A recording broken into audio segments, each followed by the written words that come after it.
guys, what's up? Welcome back to my channel. Happy Foundation Friday. I know you guys love Foundation Friday, so do I, because I get to test out something new. I love testing out new stuff. So today I'm going to test out the Soft Matte Complete Foundation by Nars.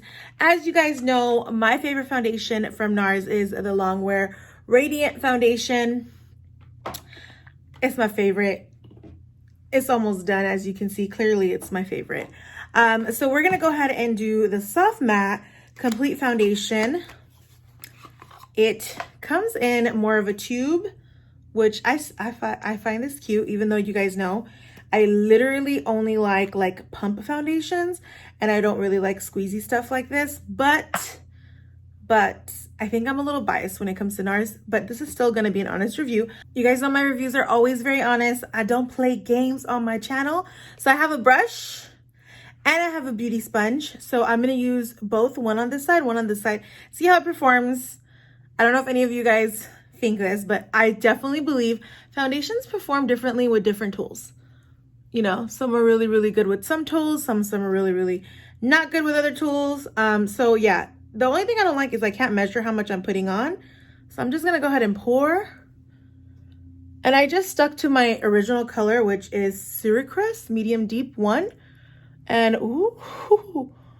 Okay, so I bought a bunch of foundations and I don't know what I'm going to keep. Obviously, I don't always keep all the foundations I review because that's just too many foundations to be having. Whoa.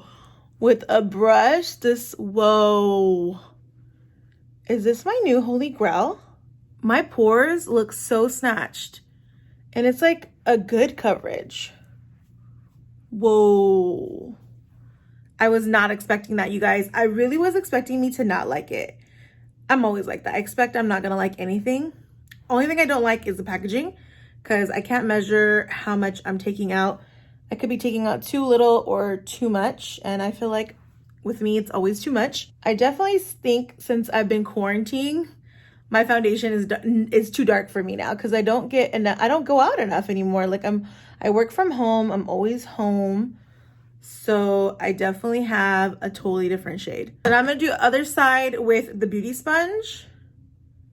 Let's just kind of put that in there. And then it's just, the packaging's awkward. I'm just going to say that. Ooh. It looks good with the Beauty Blender too. I have yet to find a foundation that works best with both. Whoa. Okay. I was not expecting this. I was expecting myself not to like this. Wow. Although I feel like the Beauty Blender side does look a lot better in my opinion. I feel like it looks softer and I feel like this one looks a little bit more heavier. I think the Beauty Blender is gonna win. I think this is a Beauty Blender sponge. I feel like all of the Nars foundations, I tend to like using a beauty sponge with their foundations. This shade is super, super, super yellow on me. Am I not this shade anymore now that I stay home so much? But I'm gonna I'm gonna get a tan again. I'm gonna be my traditional color again. Dang, this is what staying at home does to you. It changes your life. Even changed my foundation color. Wow, guys. I film my foundation videos with my iPhone camera because I feel like you can actually see the texture of my skin. I feel like when I use a DSLR, if I use those really pro cameras, it diffuses my skin. My skin doesn't look like a real skin. You can't really see the foundation performance, but oh my goodness. Look at this. Do you guys see this? This is gorgeous. So, which is very normal for Nars. It's a $40 foundation. So it also has a good selection of shades. I feel like Nars always caters to more of the medium to dark skin complexion. I've never had a problem with Nars. Nars is actually one of the foundations where I actually am able to find my exact skin tone other than NC42 from MAC. I just feel like with Nars, it's never had any problems with foundation color finding. I haven't struggled. I don't know if you are also a brown girl and you've struggled or if you've found it always to be very good with them. I said it's a full coverage, so definitely is full coverage, you guys. I mean, instantly you can see the coverage is bombacious. I was very shocked by the coverage. It is transfer proof. It dries really, really fast. I can actually feel it drying. It says it's it says it's oxidation resistant. I don't know yet until I wear it for the whole day, then I'll be able to tell you guys.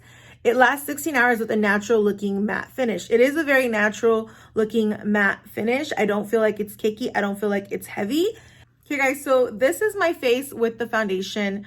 I wanted to test out the foundation if it's buildable, and I didn't test that out, and I usually do, but I feel like I don't need to test it out because it's such a full coverage.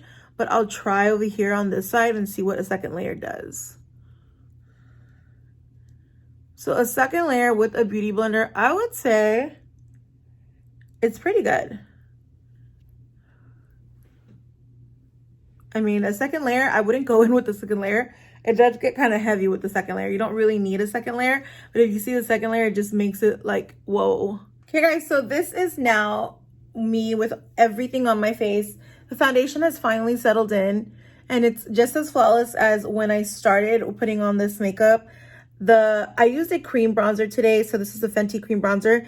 It really just melted into the foundation. I didn't have any issues, no caking, nothing. I really didn't even need a setting powder with this, which is really crazy because mostly every foundation I like to put setting powder on top because I just feel like it just makes everything look a lot more like smooth with translucent powder. But with this foundation, I feel like I really don't need translucent powder. Guys, so I came out to run some errands and I wanted to show you guys the foundation. It does still look really good. I had something to eat right now, so I had to wipe it off. So a lot of it wiped off on the edges because I was eating something messy. But overall, the foundation does look really good. It's very true to color. And I actually like this better than the Long Radiant, which is kind of crazy. It's a little bit lighter than the Long Radiant, even though it's also full coverage. But look at that. My skin looks flawless. It looks so freaking good. Okay guys, it's officially 8:21. I've had this foundation on for about 12 hours, and to my surprise, I actually like it. I'm not gonna say I was surprised that I was gonna like it. Usually I have had a really good experience with Nars foundation, so I wasn't like surprised. But when I read soft matte, I don't know what it is. I have a little bit of a problem with soft matte. So after using this new foundation, I really have to say that this is probably my newer favorite foundation from Nars. I will say that my number one problem with this product is the packaging. I wish it was in a pump. I don't really like this packaging. I could totally see myself not putting the cover on it, leaving it out, and then it, you know, kind of dying and like spilling everywhere. Also, it's $40. Nars is really pricey, so $40 is pretty steep for a foundation like this type of packaging. I just want a little bit more of a luxe packaging. I feel like that's a very cheap packaging, and you guys know I complain about packaging a lot because I feel like packaging should always be convenient, but then like pretty, you know what I mean? Anyways, I'm a packaging girl. So anyways, so that's my only thing about this, but it does deliver for a $40 foundation. I feel like I got my money's worth. Look at how flawless my skin looks, and it's been 12 hours. This definitely can be worn for 16 hours and it will look just as good, just as amazing. Even after I was like wiping my face all day, you don't see it removing as much, and the oil control is insane. Like literally the oil control is insane. I will say this much though, it does feel a little tight throughout the day. So a little spritz of setting spray, like a hydrating setting spray or an energizing setting spray, it can do the trick for you, but you don't really need it. But if you feel like it's severely drying, then I wouldn't suggest this foundation because it kind of has a little bit of a drying feel to it. And what I really like about this foundation is that it's lightweight and it's full coverage, and it's true full coverage. Usually when they're like, oh, it's lightweight, natural finish, and it's full coverage, it's usually not true. It's usually like, oh, it's actually medium coverage, but we said full coverage because we know people want to buy full coverage, right? But no, this one's truly full coverage. So anyways, you guys, thank you for coming to my Foundation Friday. I will be more on top of my Foundation Friday. I think the next video I'm going to do is kind of retrying a foundation. I want to retry my Fenty Hydration Foundation. I've been using my Fenty Hydration Foundation for like a while and I still haven't fallen in love with it. So I kind of like put it away for a second and I want to bring it right back out and try it again and see how I feel. Does it like do as good as I want it to do? You know what I mean? So I'll see you guys in the next one. Bye.